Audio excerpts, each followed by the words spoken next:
Sengiso lesikhathi imbukeli Tindzaba telulwimi lwesiswati letindaba nabile Letisematseni kanzi nalomuhla tinyendi ke lesikuphathele tona na utsandza kungena asikwemukele sikubingelele ligama into zakhe Mathebula. Khumbula Tindzaba tiyatfolakala etinkundleni tekuchumana ku YouTube, ku DTT na ku SABC Plus, ku SABC le-HIM. Kumcoka kuba nelibandla lelibukene netindzaba tetikolwa leliqukethe batali batewukwati kubuka emalungelo etemfundvo ebantfu babo ukuthi ayafezeka yini nekuthi baphephile na etikolweni. Senguleso sikhathi seminyaka ke lelapho lelitiko letemfundvo esifundzeni seMpumalanga linxusa abatali ukuthi bavotele lemikhandlu yetikolo. Umphathiswa walelitiko kulesifundza abonakele Majuba umemetele ukuthi lolu khetho lutawubanjwa kusukela mhla lulunye kuya mhla tinge-31 kulenyanga letakwetfas. Simemelitiko ke ukuthi litewuchaza kabanti ngemsebenzi wemkhandlu lobuke kusebenta kwetikolo pheceleti SGB. Emoyeni sinalusi Moyane longumcondzisi welitiko letemfundvo eMpumalanga. Asikubingelele sikwamukele Mamoyane mcondzisi kunali lihlelo Letisematseni. Ngiyabonga sawubona sibingelela nabalaleli emakhaya msakazi. Asivele ke sihlale kuyo na indzaba kusuke kukhulunywa ngani nakukhulunywa ngemtimba lo wengamele isikolo. Uma sikhuluma ngalo mtimba wengamele isikolo okubalulekile ukuthi lo mtimba urepresenta abatali. Yibo abakhetha labantu okumele bangene bahlale kulo mtimba kanti lo mtimba unamandla athile owunikezwa umthetho kuba igovernment yaleso sikolo. iSGB iyo eyenza imithetho yalapha esikoleni.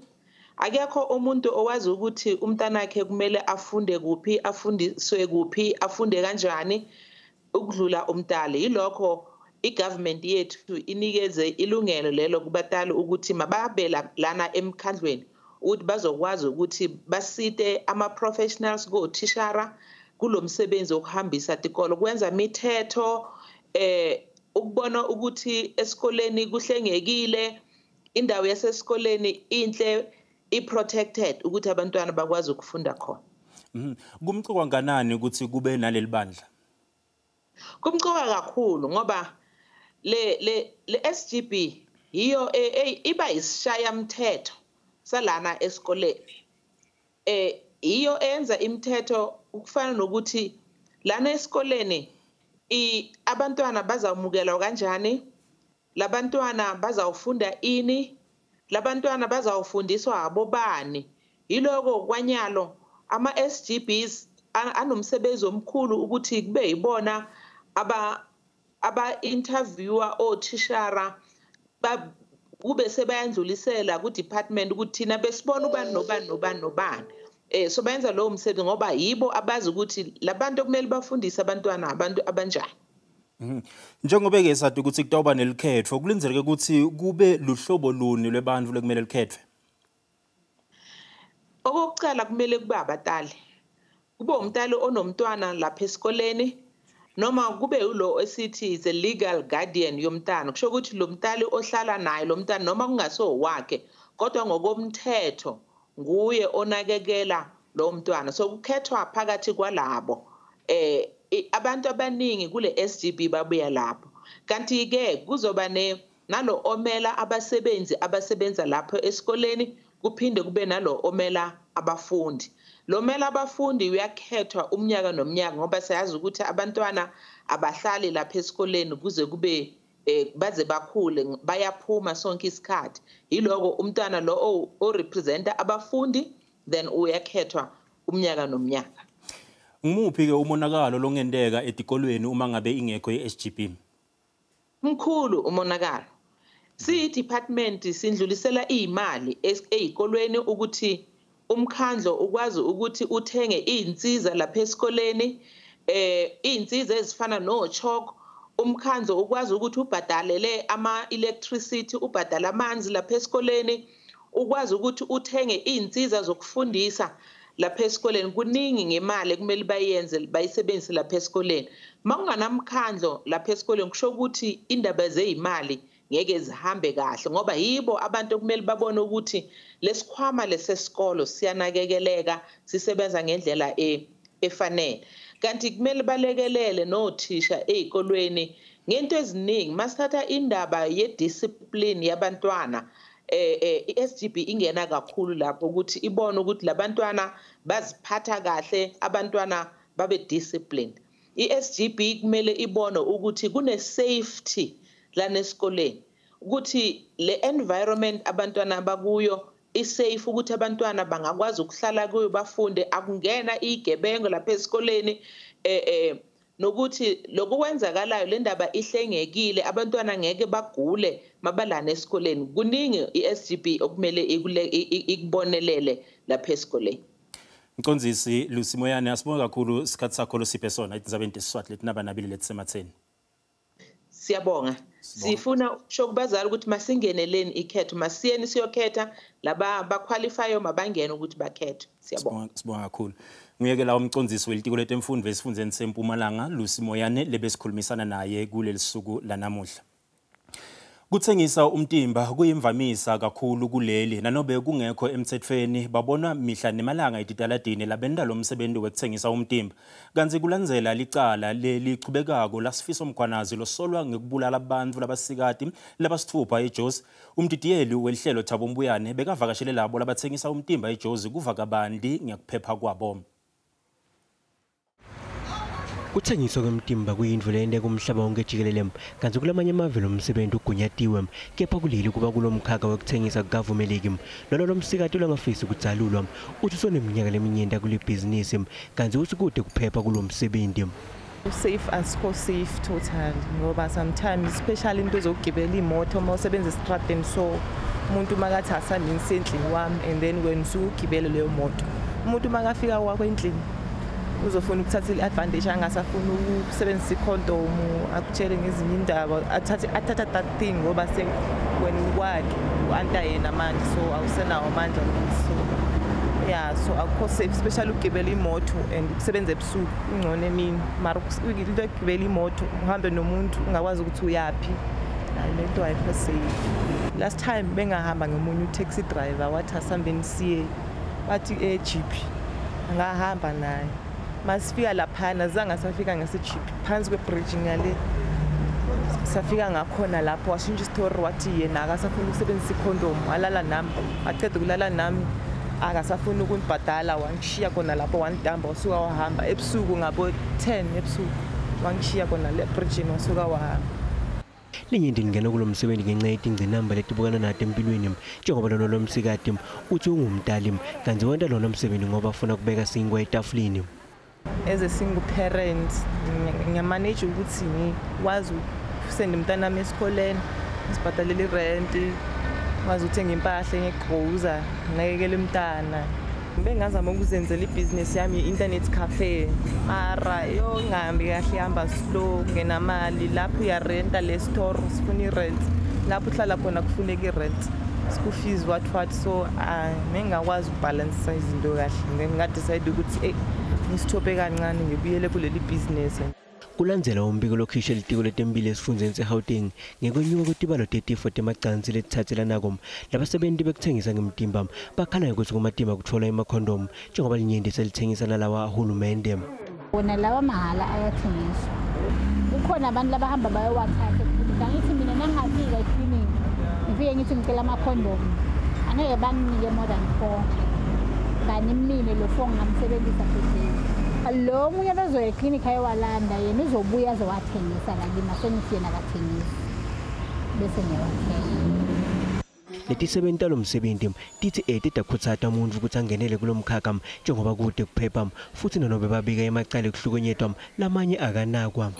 Nginga-advise ukuthi ngayenza my best ukuthi umntana aye esikoleni abe afunde, and then ngaba-advise ukuthi they must be hard working, like don't depend on men like boyfriends nje, ukuthi you have to be a hard working woman, uzimele, like ungathemba ukuthi let's say maybe ushadile so indoda inganyenzela everything. No, stand for yourself and try to do something for yourself. Don't depend on a human being, because a human being can turn you down at any time and then you find yourself in such certain situation like what I'm doing now. It's because of lento yokuthemba amandoda, you understand, ama boyfriend and stuff. So that's all I can advise them, ukuthi they must depend on themselves.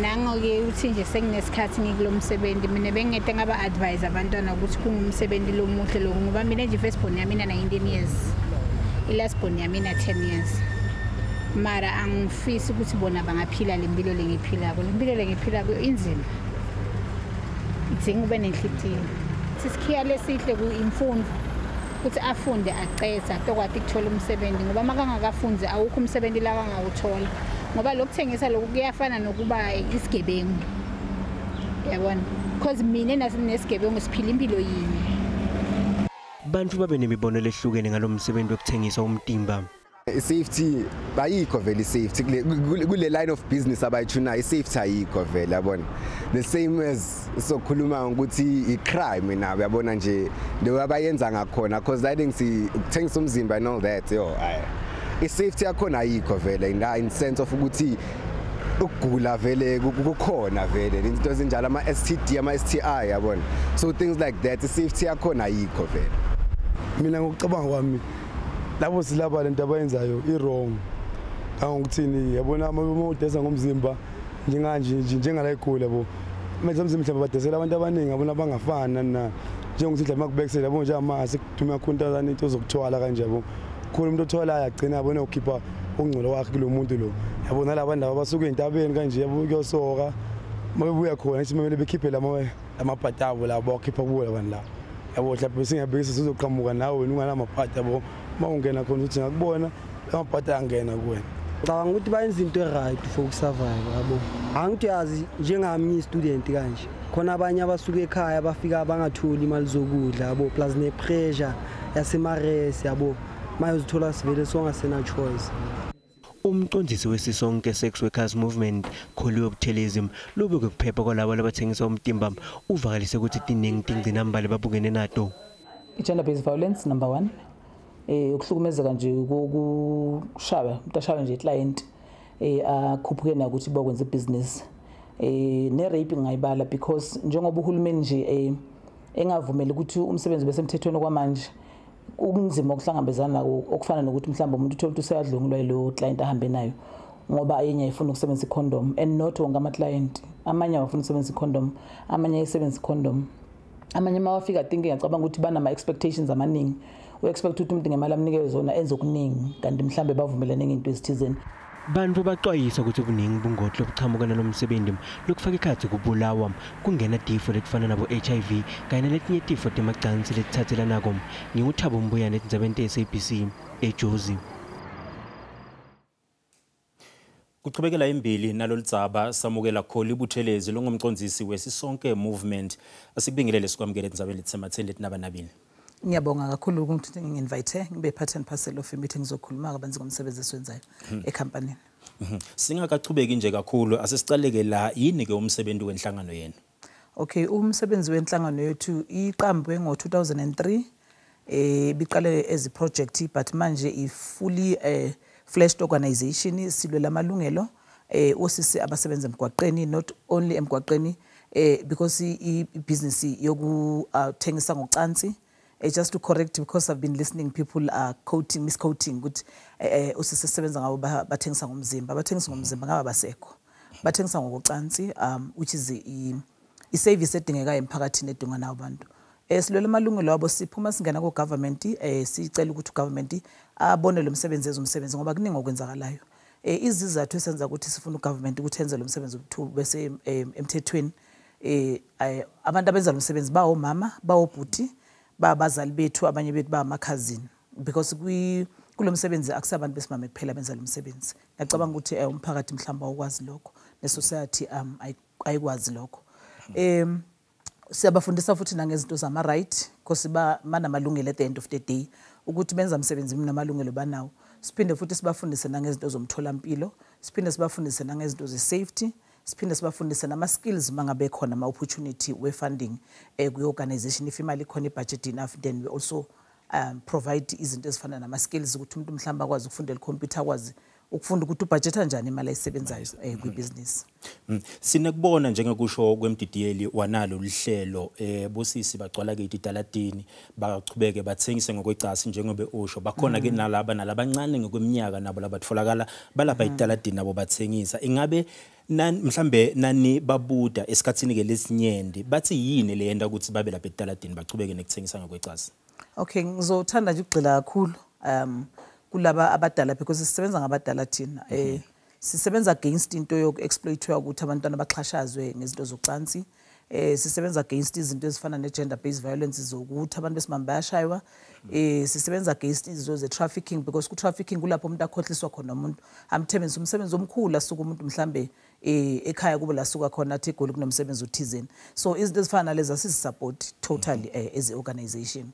And then kwizinto zabantwana abancane abantu esisebenza nabo bayasho ukuthi siyababona abantwana abancane emgwaqeni but singobani thina ukuthi sizokwazi ukuthi sitshela amaphoyisa ukuthi ngibona izingane ezincane lapha ezingaka ngoba nayo usuke seziveza emaphoyiseni ukuthi ukulomkhakha yebo bese sekaba yitarget mabefuna ukuyobopha mabefuna ukuyoxhaphaza sebayazi ukuthi bababona nje ubuso bakho bayazi ukuthi okay omunye wabasebenzayo lapha. So inkinga nje ikhona kakhulu endaweni yabantwana abancane abatholakala sebakulomkhakha kodwa mawubuza abanye even nabantu abaku street base abama street kids mawubuza yini ekususa ekhaya uzokubalela istory sokuthinta ngaphakathi yebona. I problem esinayo that I think it is important ukuthi yaziwe asikhona ukusebenzisana nama organization lawa sebenzisana nabantu abatraffickiwe kanje mhlambe ngoba naku inkulumo ezinjengalezi suke zivela kithi asithathwa serious naba exploitwayo futhi asikhona kunzimanyana but ke we trying as a organization ukuthi sakho ubuhlobo nama organization amanye so that sizokwazi ukuthi si refer cases zabantwana abancane kodwa kunzima currently ngoba okwamanje uthi umthetho la eSouth Africa if uthengisa ngokocansi uyisigebengu. So ke abantu abaningi bayasaba ukuvela nokuthi ba report ezinye izinto but izenzakala and zingaphandle lapha siyazibona nathi siyazwitness siya driver siyadlula ngendlela sibona konke lokho but kuba nzima kosisi abasemsebenzini ukuthi bayilwe lento. That's why ke esinye sesizathu esifisa ukuthi ugovernment makabenze besemthethweni lomsebenzi so that sizokwazi ukuba in control of lomkhakha then sisebenzisane senze sho ukuthi ingane encane azingeni yabona into zama trafficking sizokhona ukuthi sithi kuyixazulula kancane kodwa nje currently isimo asizivumeli because singobani thina nabo sisibaye bashe emgwaqeni ukuthi anginawo amandla kodwa ngiyakubona kuyenzeka. Labathuna kuyendeka yini ukuthi bafike kini nabo bacela ukuthi nibaside bakhona ukungena kulomkhakha wokuthengisa?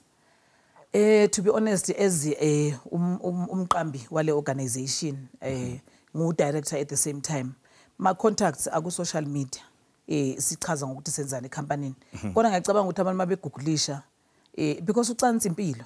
Yes. Abantu mabegugulisha bathola ama contact wami bayafona even manje bengihlela e-studio nje ngilindele la ngireceive i-call yomuntu wesilisa ofuna ama service phambi kwayizolo i-team yenu bese officeini lethu ngireceive i-call umuntu wesilisa ufuna ukungena kulomkhakha. So indima yami ukuthi because makuqala ngireceive lama calls ngangifuna ukuziblocker zonke lezi number or ngikhiphe inumber zami but ngayihlala phansi ngayicabanga ukuthi ithuba lethu lokuthi sifundise abantu ukuthi senzani kahle kahle ecompany kwi-organization bangacabanga ukuthi sifundisa abantu ukuthi bangene kulomkhakha sisebenza nabantu esibathola lapho sebalapho vele kulomkhakha so asi-recruit asikhuthaza abantu ukuthi bangene kulomkhakha.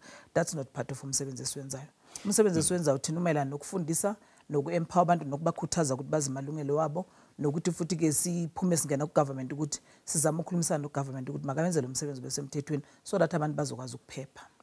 Sibonile eGauteng tanzile ke la tifo letisuleleka ngetifo temacasi. Ingabe mhlambe niyabakhulumisa labo lapha etalatini ngekuphepha nekuvikeleka ingabe mhlambe mangabe nibakhulumisile niyabatshela inangaletinye futhi tifo letiba khona ekakhulukade letifo temacasi? Si organization umsebenzi esiwenzayo we also partner namanye ama organization lawa enza izinto zomtholampilo ayenza into zama right ama organization ahlukene ke khona focus ku HIV khona focus ku izifo eziningi nje sezikhona nezama STI sekukhona like iziningi hepatitis B and A sekukuningi nje sekukhona. So siyayenza nathi education because istaff sethu emsebenzini si trainwe sonke around izinto ezinjengalezo so that sizokwazi ukuthi masifinyelela kusisi bakhona ukufundiseka and ngizwile nami ukuthi i-statistics nama report asho ukuthi izinga lezifo ziyakhula kodwa into engifisa ukuthi ngichaze namhlanje ukuthi i-sex workers akusi responsibility yabo ukuthi ba prevent HIV. Ne client umsebenzi wakhe ukuthi prevent HIV as a human being sonke imsebenzi wethu ukuthi sizivikele kwinto ye-HIV. But into engingayichaza ukuthi kubantu abasemgwaqeni nabasema-project because sisebenza ngabo bonke thina sine team yethu eyenza field work ama-peer educators that go out osisi babafundise sinama-workshop esiwahosta on a monthly basis lapho esifundisa khona ngayo yonke into ebalulekile neyikhalaza abanokuziletha phambi kwethu siyabheka ukuthi obani abantu esingabamema ukuthi babe part and parcel yalo meeting bazokwazi ukuthi banikeze imfundiso bafundiseke kakhulu ngento ye-HIV bama-expect kahle kahle kwizinto ze-safer sex njengenzweni sho ukuthi i-condom iyasetshenziswa kodwa akhona amanye ama-client angafuni ukuyisebenzisa i-condom vele abanye basuke beze ngezingqondo zokuthi hayi ngizofika ngimdlwengule nje lo sisi ungichazile ngimthandile ngamshela kanqomi lo ngihlela lapha ngiphuza ibhiya masikhuphuka ngizomkhohlisa ngithi masifika phezulu izinto ziyashintsha vele kuba sengozini ke ngoba uthola ukuthi usisi sekayi-1 erumini nalo muntu and umuntu wesilisa lo unamandla amaningi abanye bayisebenzisa i-condom abanye beza vele ngalezo zingqondo ukuthi umuntu uyitshela ukuthi ngiyakwazi ngiyokwenza lapha omunye uze ngenzondo uyalento ukuthi umuntu kulo msebenzi omunye vele uze ene-HIV yakhe uzitshela ukuthi angiyazi ngiyithole iphi nami ngiyoyifafaza because ziyenzeka lezi zinto la ngaphandle but akusiwa ama-sex worker aspreada the-HIV yilaba beza bangafuni ukusebenzisa i-condom. Kuletinye uma sibuya ekhefini sibuka kutakulwa kwalabo labagcilatwa Tindzaba.